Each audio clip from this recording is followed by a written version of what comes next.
Assalamualaikum warahmatullahi wabarakatuh.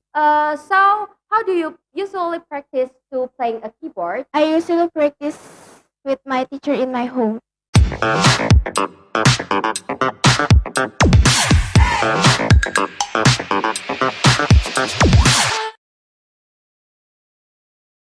Assalamualaikum warahmatullahi wabarakatuh.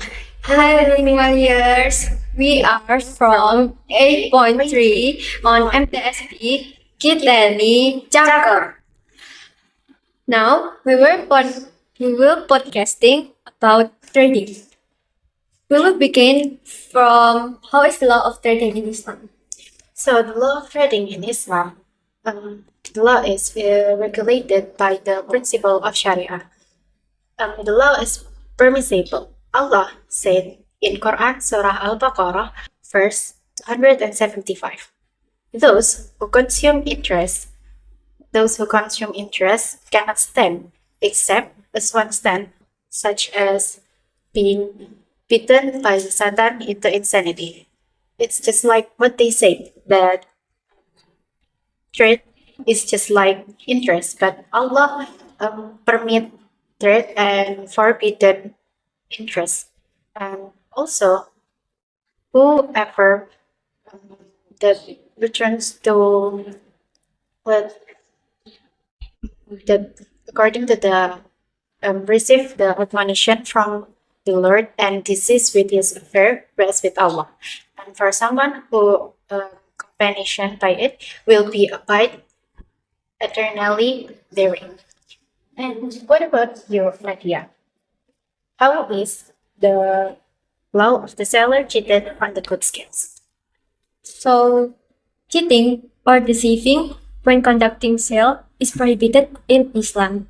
This is contrary to the principle of honesty and fairness in transaction. The law is haram because it breaks the ethical values and justice of Islam. The Prophet ﷺ forbid the trade of the Prophet ﷺ said that he who deceive is not one of his servants. Conducting transaction with honesty is one of the important part of business practice accepted in Islamic teaching. Therefore, it is recommended for every Muslim to carry out trading by honesty, integrity, and transparency. In Al-Baqarah verses 188, explain that don't be so passionate about looking for wealth that you achieve in badness, and don't bribe with intention of consuming other people's wealth by committing sin. Also in Al-Mutaffifin verses 1 until 3, explain that the people who given considers will ask for will ask for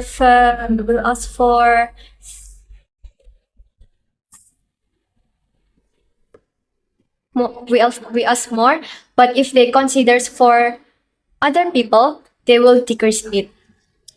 For those verses, we can conclude that honesty in transaction and including sale is the values of emphasis. Fraud and dishonesty is the contrary to the principle of ethic and justice. And therefore, we are as a Muslim are encouraged to carry out or conduct the sale by honesty. And now I will ask you, how do you do online trading? So the way to do the online trading first, such as customer and sellers must having honesty, so they can providing which is the good service, products or prices. And the second one is fairness between sellers and customers. Must there is a fairness from the price and the value of the information. And the third is transparency. transparency of the products must according to the Sharia principle. So it can give. And for the fourth one is using the valid payment method. So using the valid payment method, we can give that according to the value at the price of the product. By it, the customer can choose the right decision. And for the fifth is managing money wisely. By managing the money wisely between customers, they can get a profit between the sellers and customers.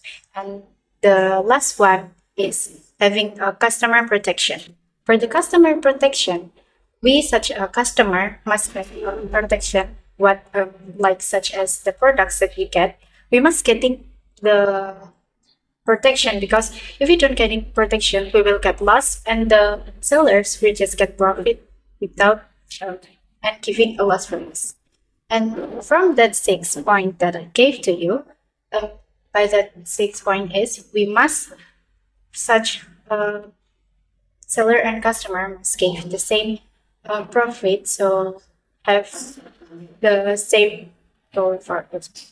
And for you, Nadia,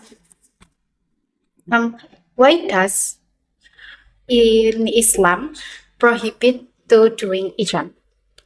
So, thank you for the question. According to the Sharia of trade in Islam, ijon is prohibited trade practice due to risk of ambiguity. This trade is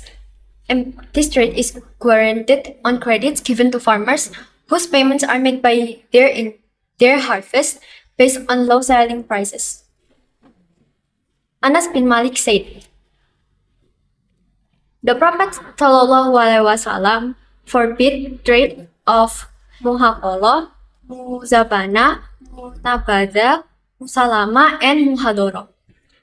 So Jabir bin Abdullah said, "If you sell date to your brother, fellow Muslim, and the date are hit by a disaster or plague you, so it is not halal for you to take any prices from them, because it is not allowed for you to take your own brother's property." And also, from Salim bin Abdullah's father said that I ever heard Prophet Muhammad SAW saying that if someone buy dates 3 after their marriage, so the fruit is belong to the seller unless the buyer requires it.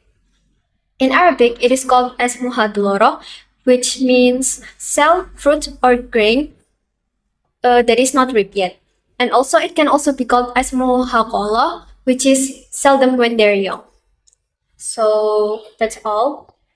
Yeah, That's all our podcast guest today. and we are from 8.3 saying thank you.